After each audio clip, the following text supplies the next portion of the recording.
Very much indeed, Costas. That's indeed a tour de force of where we are with this. I'm not sure it makes me more optimistic or pessimistic, but I think it sets out in a very realistic way just where we are and what the prospects are.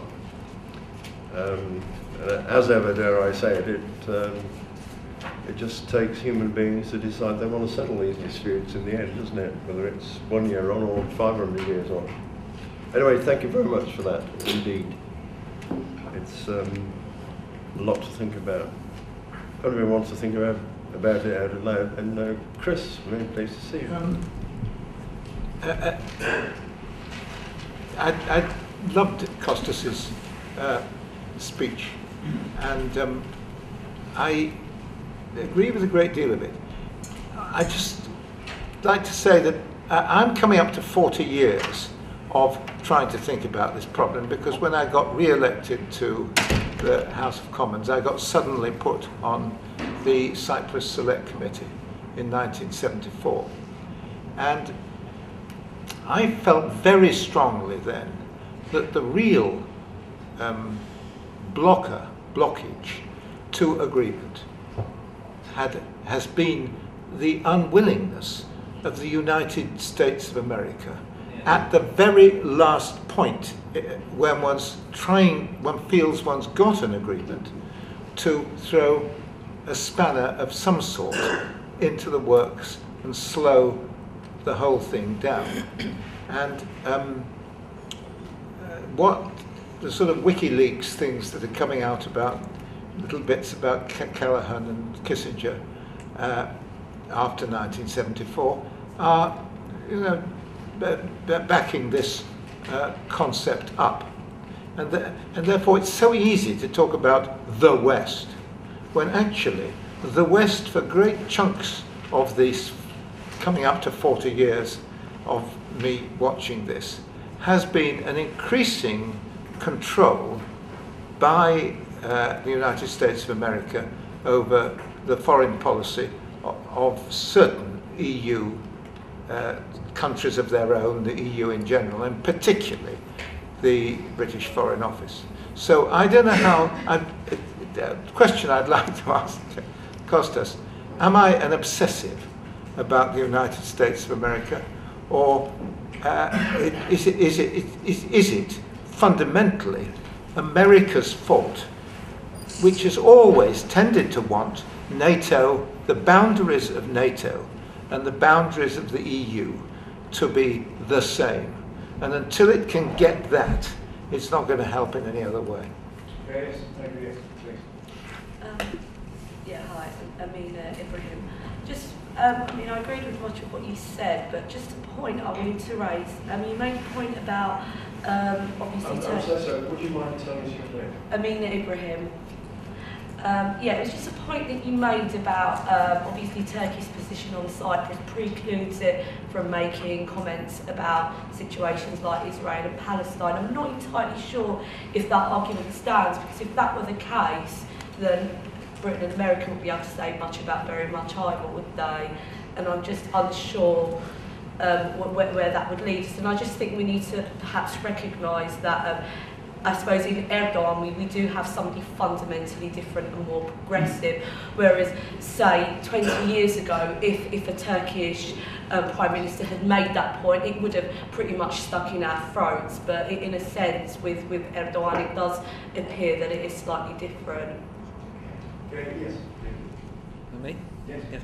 Yeah, I'm chairman of a little group called www.campaignforOneCyprus.com, and I've been watching the situation for a couple of years. We're a Cypriot group, so we have Turkish Cypriots and Greek-speaking Cypriots in our group, and also hopefully some Armenian and Maronite Cypriots. Also part-time member of the Bicommunal Choir and Orchestra of Nicosia, so I go over and do concerts with the sort of peace choir there as well.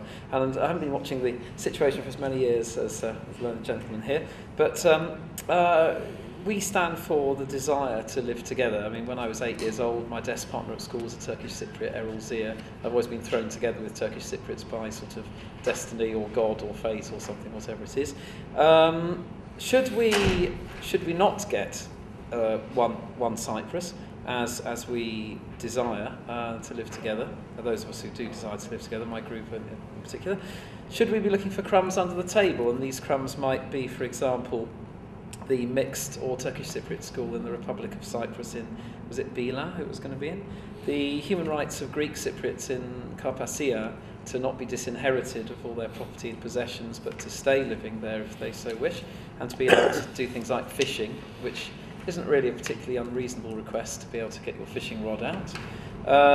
Also, maybe stop making the lives of certain Turkish Cypriot friends of mine very difficult in the north side of Cyprus, with a sort of effective blacklisting system that goes on there.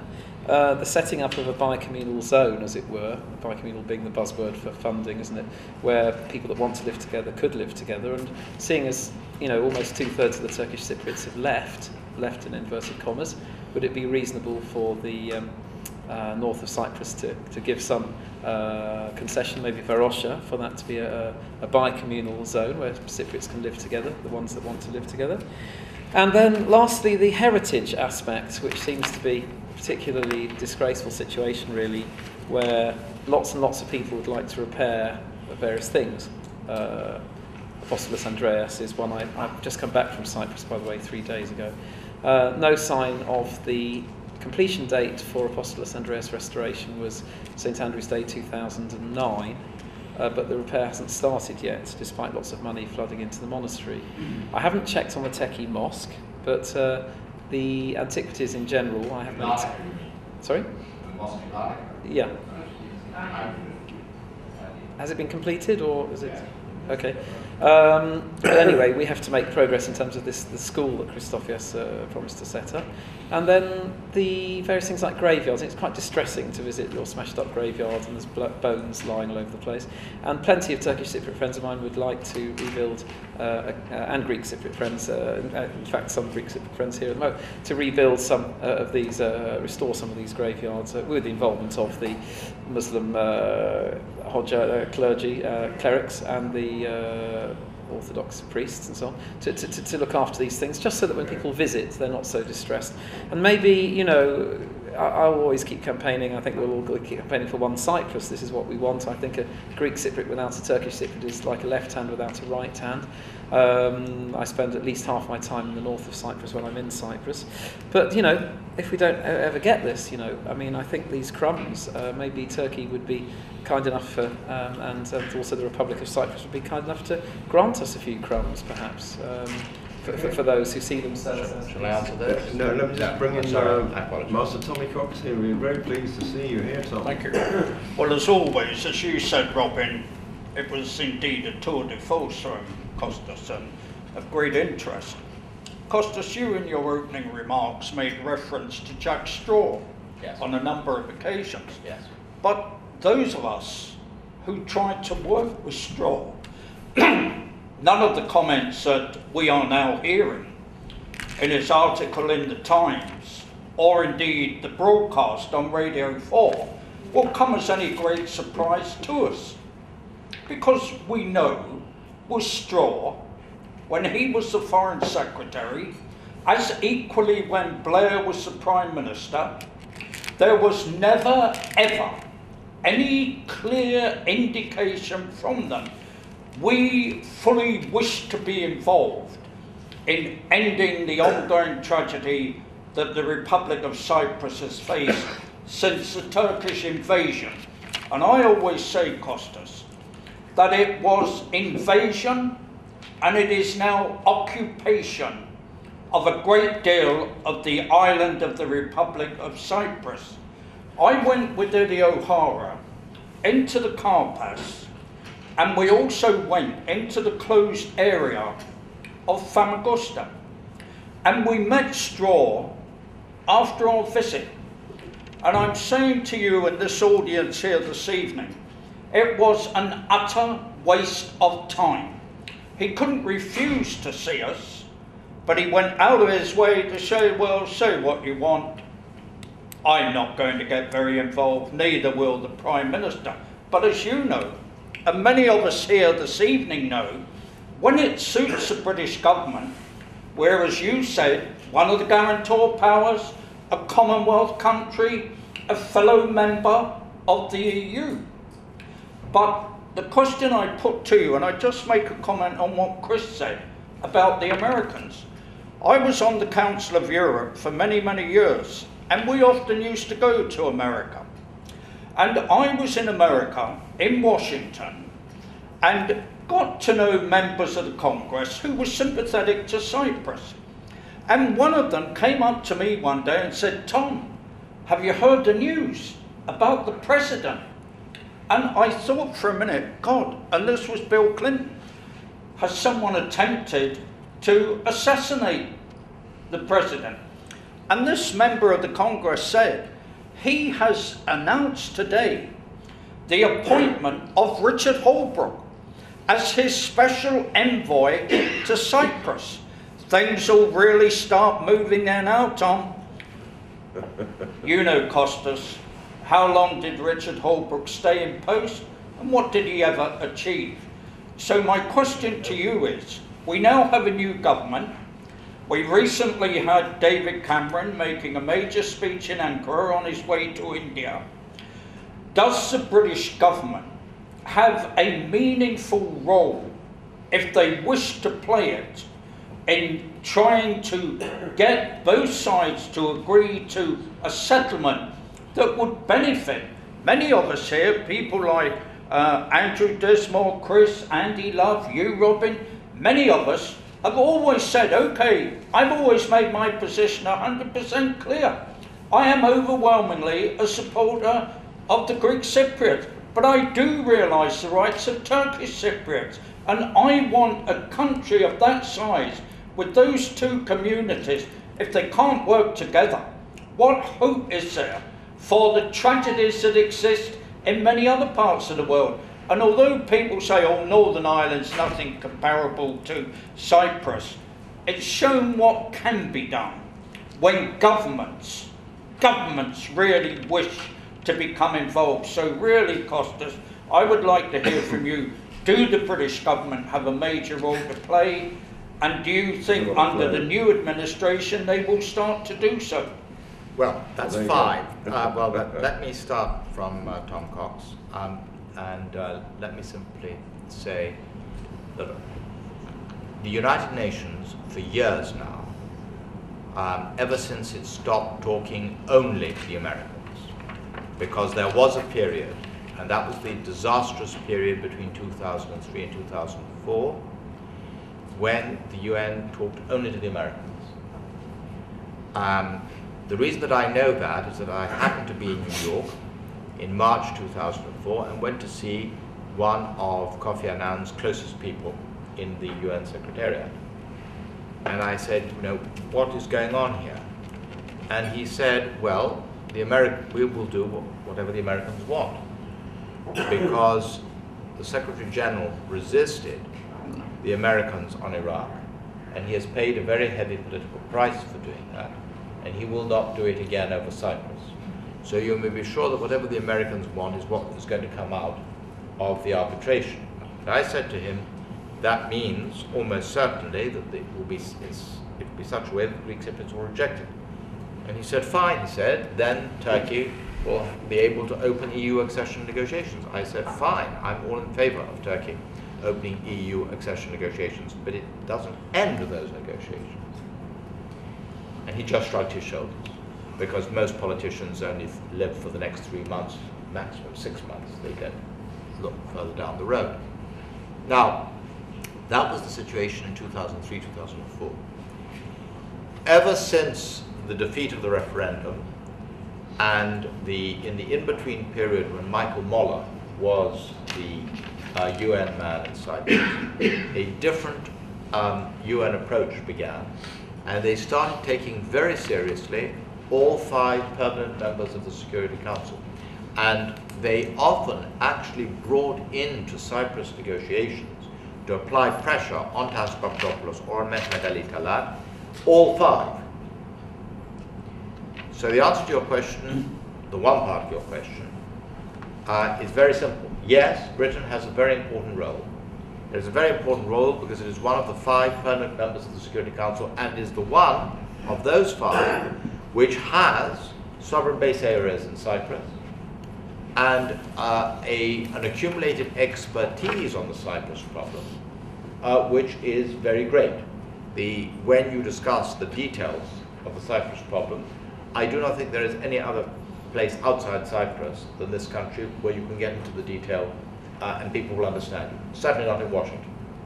Whether the British government, the present British government, is prepared to do so is a question which you are all in a far better position to answer than I am.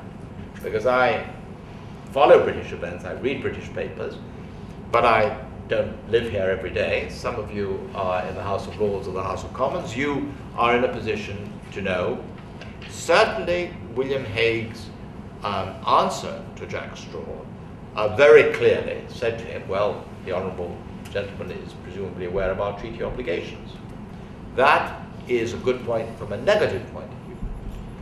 But what I am calling for, and that's why I wrote the paper, is to be ready to look at things positively come next June, if we get through as we should to next June. And at that point, the message which Britain, as the country which has to its credit most consistently supported Turkey's EU vacation, the United States doesn't count in this respect because it isn't in the EU, but Britain very much counts. And Britain can and should say to Mr. Erdogan, I'll come to Mr. Erdogan in a moment. Amina is your name? Yes. I'll come to Mr. Erdogan in a moment. And to say to Turkey, look, we are, and we shall continue supporting you. But if you want that support to mean something, to be politically realistic support, you have got to do certain things.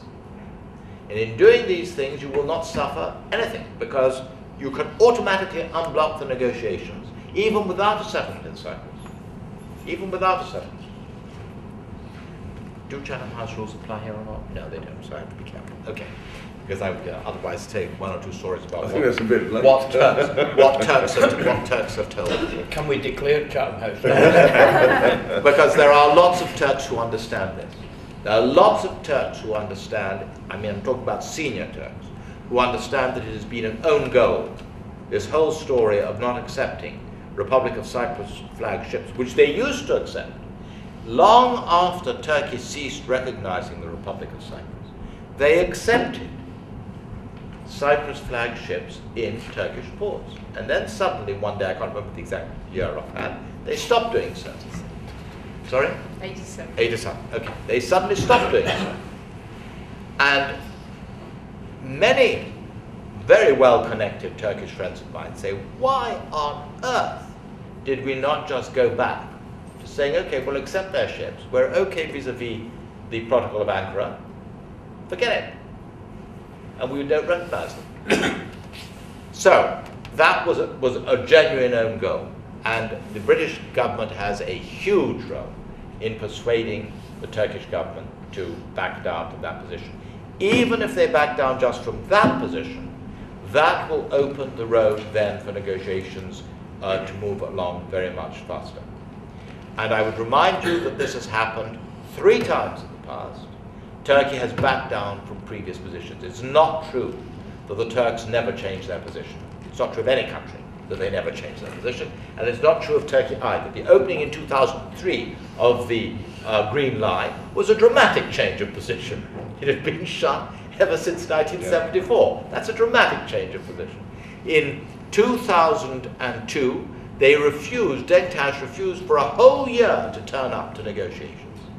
And then suddenly, after the UN and the US, that time the US, we're coming to the US, refused to back down on the terms on which the negotiations would take place, they suddenly reversed position and they said, okay, we're coming. In fact, he invited Claridis to his home, Denktash.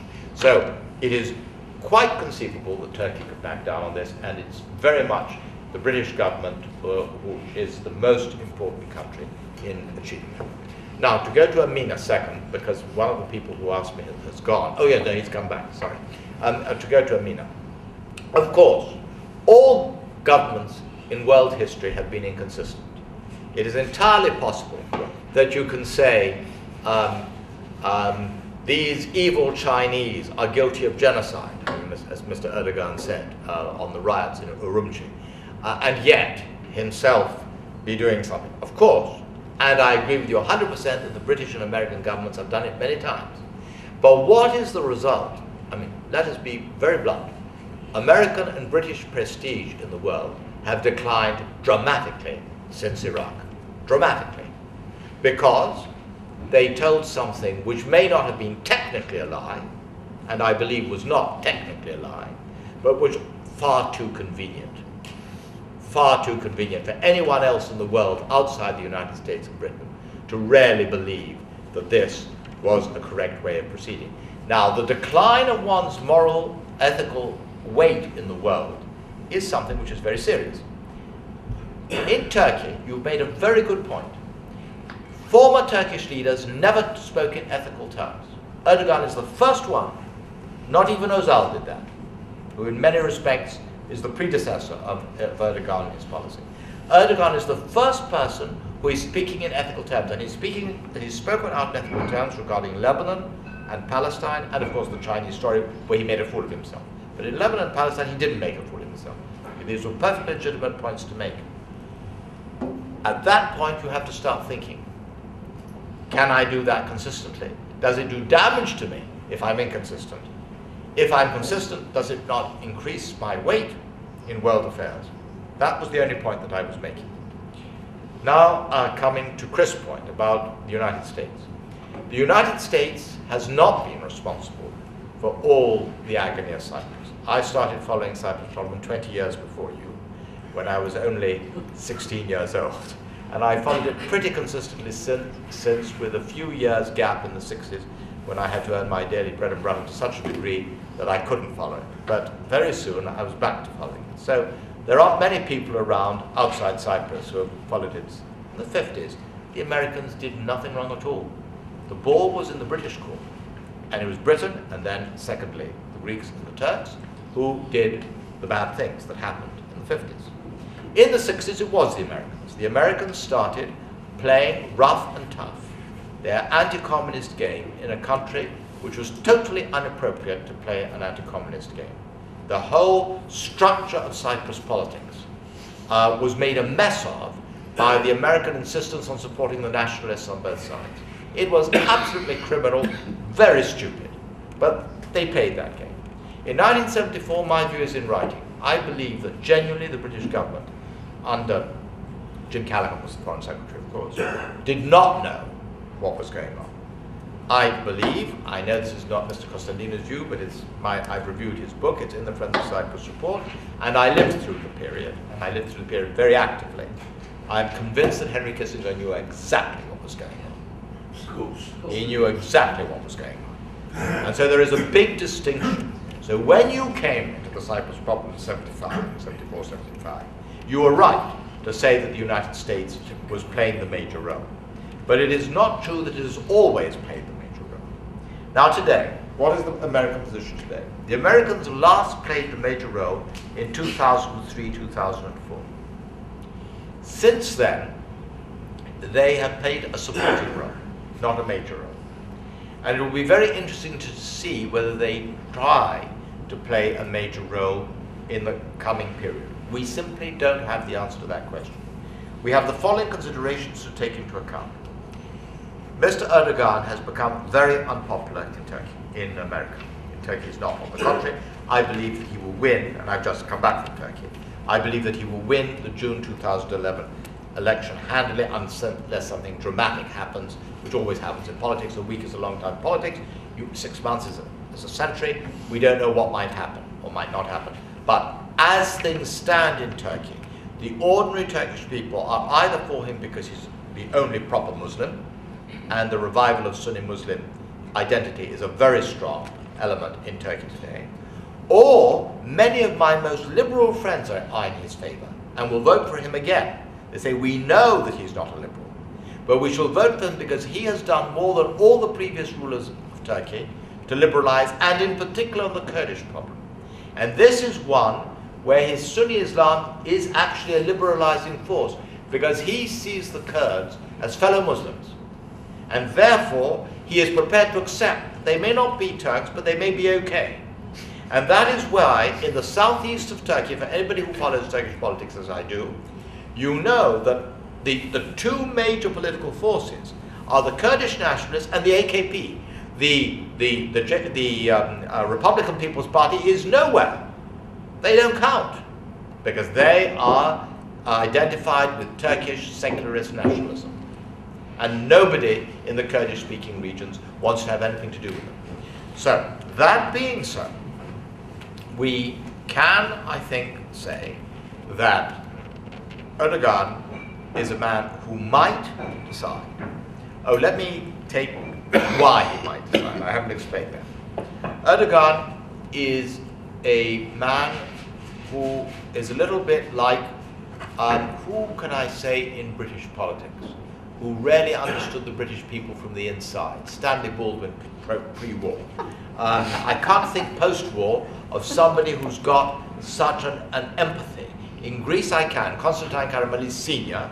and Andrea Papandreou both had the gift to understand what was in the minds of the Greek people. Makarios did amongst the Greek Cypriots, obviously not amongst the Turkish Cypriots, but among the Greek Cypriots he had the same gift. In modern British politics I can't think of anybody who has had that gift to the extent that Erdogan has it. Erdogan understands what makes the Turkish people tick. That's the final reason why I think that he will win the June 2011 election. Now, Erdogan is a strange character, as we all are. One of his things is that he is got a very broad view of where he wants to see Turkey going.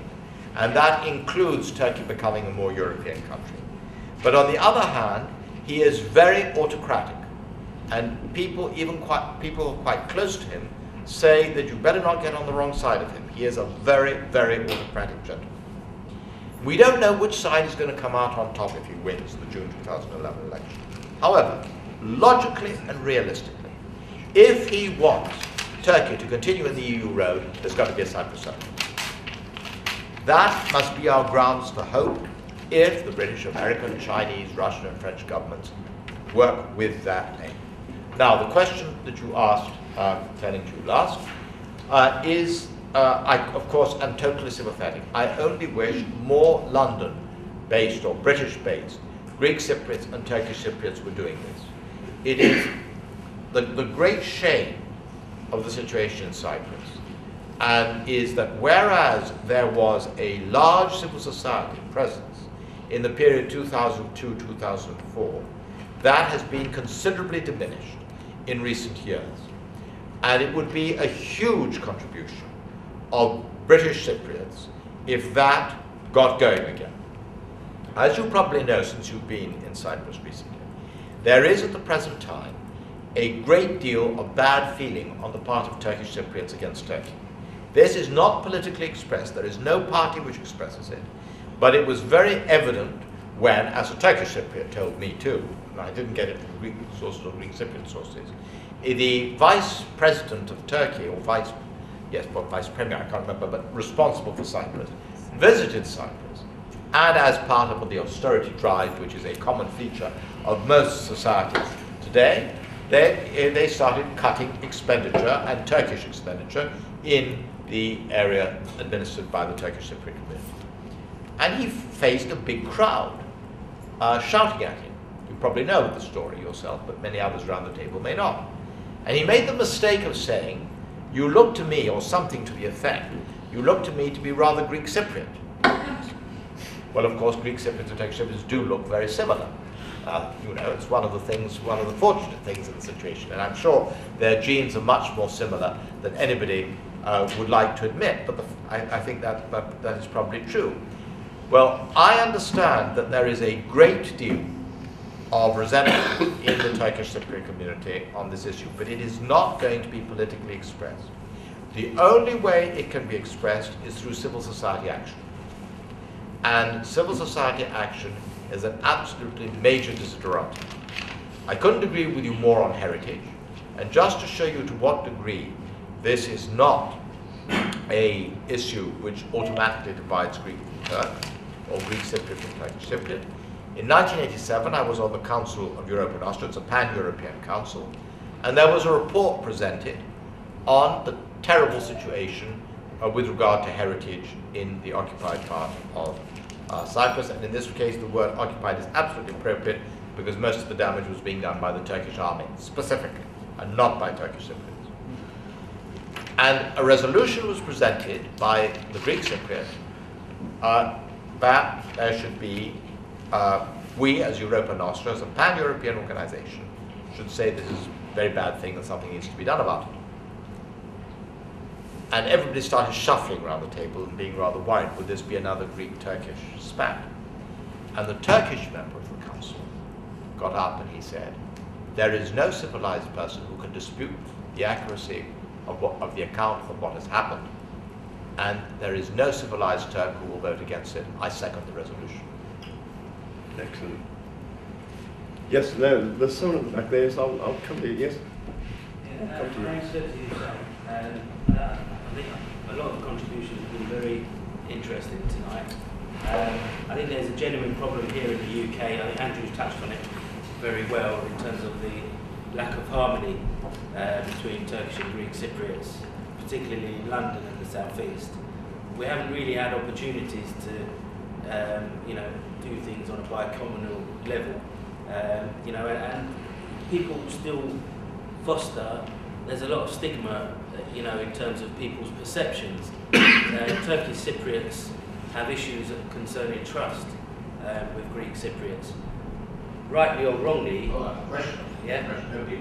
rightly or wrongly, even very recently, there's been two quite high-profile scenarios where there was a Turkish Cypriot who was actually a FIFA registered agent, a FIFA registered football agent, and he's registered with CUP, with the Cyprus Football Cypriot Football Federation. He went to see a football match. I think it was the Apoel derby in Nicosia, and Tekin Birinci and his colleague, who was a barrister, were attacked in scenes that were reminiscent of the two British squaddies who were lynched in Northern Ireland, over a decade ago. They were very lucky to escape with their lives. Now, I don't want to paint a brush that it's clearly inappropriate to suggest one incident marks a whole group, because there were Greek Cypriots there who were calling the police and who were trying to protect them, and that needs to be acknowledged accordingly. But these incidents are still happening. You had an incident very recently in the Kisa organised anti-racism festival in Larnaca. Again, I'm not going to go into the rights and wrongs of that, but whether it's a minority or a sizable minority, call it what you want, the far right in the Republic have got a massive problem and are undermining the whole process. There's clearly reciprocal issues in the north on that point, but I'm not really seeing lots of scenarios similar to what is going on in the Republic of Cyprus. The 50th anniversary is going on at the moment of the Republic of Cyprus, and it is, it's a monumental achievement in that sense. Now, what our group has got a problem with is that 1960 was a landmark occasion, and yet we're seeing the celebrations of the 50th anniversary, but there is no real. I think Christofios made a brief reference to the suffering of Turkish Cypriots in New York or Washington at a UN meeting, and he was absolutely crucified in the Republic by many of his fellow politicians. No one wants to talk about it until that point is acknowledged, that our suffering is acknowledged. This bridge of trust has to be built on solid foundations. If it's not built on solid foundations, the whole process will forever be flawed. Now, on there's been. Can I ask you? We're going to be out of here in about 5 minutes. Okay, I've got lots of points.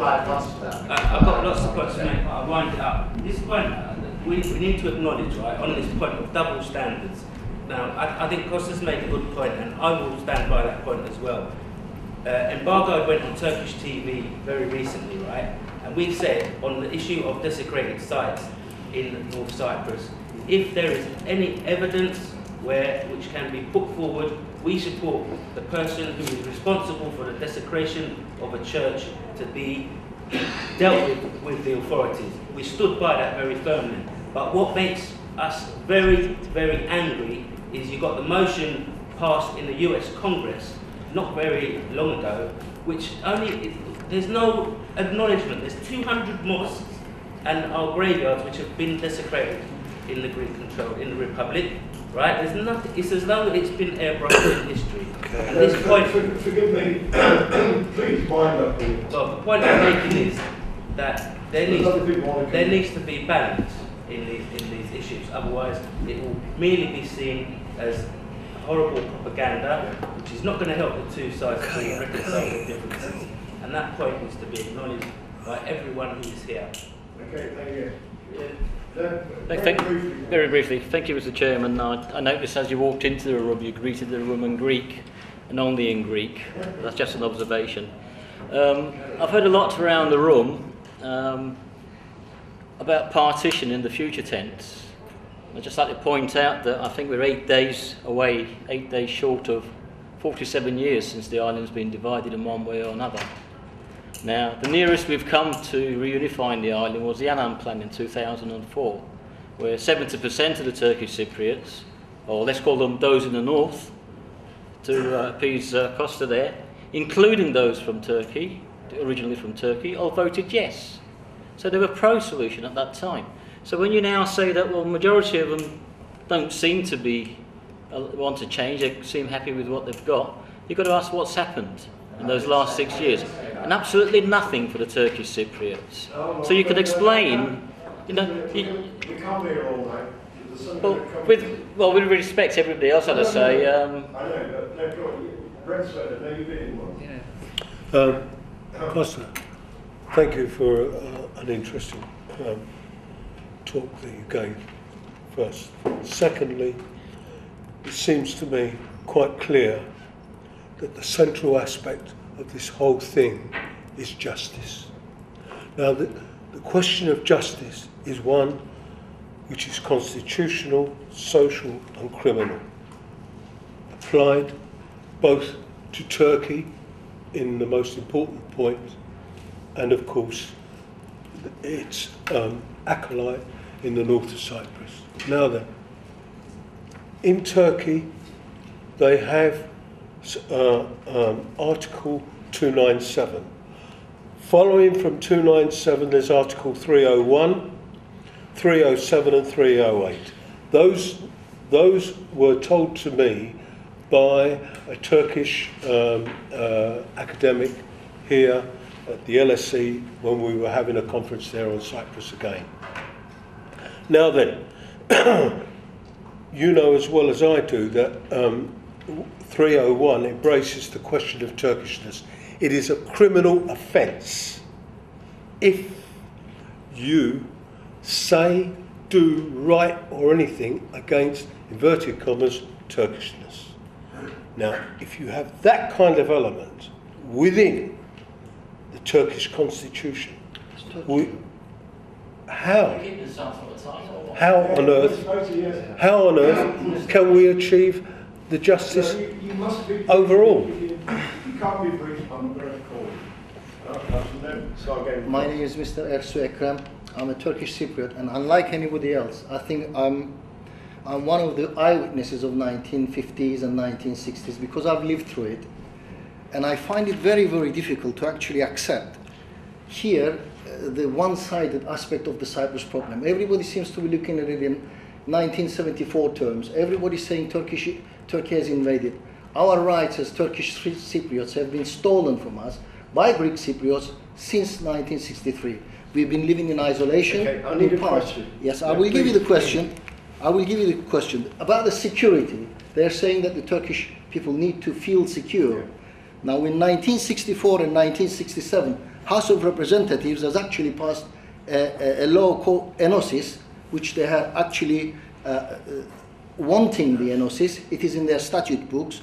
11th Congress of Akel, which the president now is from Akel, they've passed another Enosis resolution. How can they expect a Turkish Cypriot to trust them when the Enosis statutes are still in their books and they're telling us to trust them? Okay. Firstly, I'm sorry, it's gonna I am here on behalf of Turkish Forum. We have more than 300,000 members. Turkish Forum World Turkish Alliance. Turkish Forum World Turkish Alliance. Okay. Firstly, I heard the events about Urumqi. You made quite fun about it, and which I see nothing funny about this. Okay. Unfortunately, Turks have got sensitivity to these issues. This is a humanity issue, and we have sensitivity to this. Absolutely. Second, Turkish politics calling Turkish Prime Minister a fool is not a suitable word. We are here in friendly terms. We come here as a friend, and we want to discuss the terms in a friendly environment. You used example of making fool of himself in the sentence. In Urumqi event. Yes, that's right. Yes, I don't think this is a suitable word in a friendly terms. Okay, and I feel disgusted from this event. I also said that he's an extremely intelligent man. You obviously ignore anything that is said that is positive. Okay, let me finish. What do you think? I have a question for you. What do you think of EOK? Was it not ethnic racist terrorist organization, or was it a children's charity in your view? Okay. What is it? Okay. Yes, EOK. Yes. EOK B was an organization which I fought against with all my strength. It was a thoroughly evil organization. So why on earth do you even bother to ask the question? If you know anything about my background... How can the present government... Please, just stop. I'm answering now. Okay. Giving gold my answer to you is absolutely clear. EOK B was an utterly evil organization. Period. I have nothing more to say about that. If you think that I believe Mr. Erdogan... Not a terrorist, you are saying. No, hold on. A terrorist, evil organization. Evil. Okay. Terrorist, evil organization. What more do you want me to say? They get gold medals, though. No, gold medals. Your government is giving hold on. Please, I'm going to have to ask you to leave. Don't be quiet, I'm going to ask you to leave. I'm sorry. You asked me my opinion. Yeah. I have given you an answer about EOK B. Very clear. Now, we go back to what we said about Mr. Erdogan. I think Mr. Erdogan is an extremely intelligent man, and I praised him very highly as Prime Minister of Turkey. I do think he made a fool of himself on Urumqi, because although what happened at Urumqi was very serious, and Turkish people have every right, and Chinese people, to take it very seriously, it was not an intended genocide. So to call it a genocide was a big mistake, and lots of people around the world thought it was a big mistake. That does not mean that in other cases he is wrong. I made very clear that I think very highly of the views that he's expressed about other parts of the world. So I think you should notice what I said rather than making up in your mind what you think I said. I would like to talk to the gentleman at the back whose name I don't know because he didn't give his. Yes, I didn't hear your name. Obviously, you are right when you say that there has to be balance. It's obviously correct that there has to be balance. And it is obviously correct that the problems with regard to desecration have not only occurred in the areas occupied by the Turkish army. However, it is, all the international reports have indicated that in the case of what happened in the south, it has been in anger, at times of fighting, whereas in the case of what happened in the north, it was a systematic attempt of pillage by which large numbers of works of art were exported and put onto the international art market. Correct. And there have been international legal decisions on this issue which are quite clear as to what went on. That distinction is a very big distinction. When Europa Nostra had made the statements that it made, of course we would make exactly the same criticism, both my Turkish colleague and I, and the Cypriot, of any Greek who destroyed a Turkish monument. Absolutely. There is no question about that. I have to come back. But no, you don't have to come back. You don't have to come back. It's my turn to reply. We've got to get out of the room. Yes. It's my turn to reply. What? No, please. If you can't listen to the reply, you said, then you'll have to you said one more thing. You said one more thing. You said that the Turkish Cypriot rights were stolen in 1963-64. There is no doubt that what happened in 63-64 was a great catastrophe in the history of the Cyprus people, both of the Greek Cypriots and the Turkish Cypriots. However, I would like to point out to you that we are not taking, and I have not taken the line, that only 74 counts. In my talk, I went out of my way to say that anybody who makes a single explanation of the Cyprus issue is making a propaganda point. It is equally a propaganda point to say that only 74 counts and to say that only 63-64 counts. Either way. Thank you. Okay. We're going to have to get out of this room now. I'm sorry. No. Listen, we booked the room. We're overdue to get out of here. No. I'm sorry. We can't do this. Thank you all very much for coming. It's been the best. Thank you very much.